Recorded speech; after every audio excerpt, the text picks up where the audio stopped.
Indianapolis. Oh, sweet. So I've seen you at some of our events. Yeah, we met before? Yeah, all right, sure.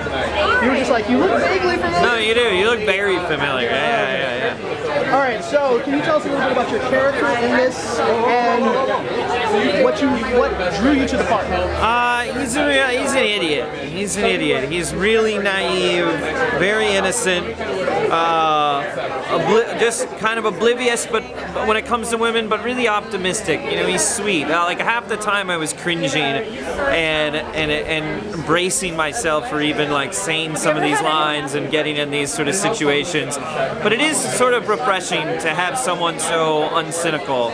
And their approach to dating and love. You know, I think young people just aren't this way. And at first I was afraid that he would be, people wouldn't be able to relate to him, but I found I actually was more like the character than I probably care to admit. You know, I think people probably act like they have a lot better game than they really do. You know what I mean? And this is a guy who has no problem admitting that he has no idea how to approach women and that he needs help. And I think everyone secretly has that side to them. You know? So what was personally, I don't know if you want to tell us, but do you have your best like pickup line or breakup? You know, I never read that book with the game. You know, there's that book. It was like a Bible on like how to pick up women or whatever. I never read it, but I know they were always like trying to make it into a movie and stuff. But I did hear one thing in it that I actually thought was pretty good. The telling someone that you have to go, that you love meeting them, but I have to be somewhere, and then you have to leave. I forget, there was a name for this technique, but essentially, you know, meeting someone but having an out, having an exit. Like you have to leave the party in 10 minutes. It will make you more interesting because you're not going to be around for very long, and they'll want to know more about you.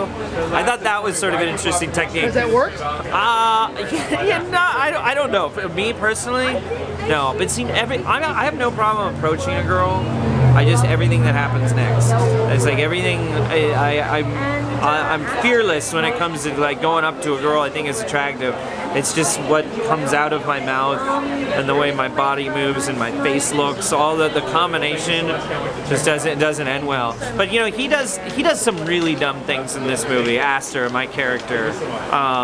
Including approaching a girl with a condom and saying, "I think you dropped this." Yeah, I mean, see, stuff like that, you know, it just makes you cringe. So, you were the lead in this movie. How is that different than being like the supporting guy or whatever, but having to kind of carry?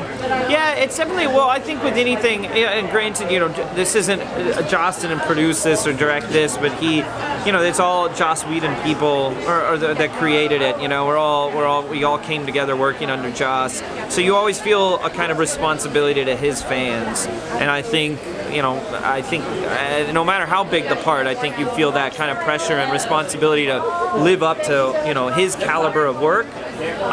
Certainly, as you know, a leading role, for me, I felt it even more so, you know, because I feel a responsibility to do my best work for him, and therefore do my best work for his fans, and so I felt that again with this film.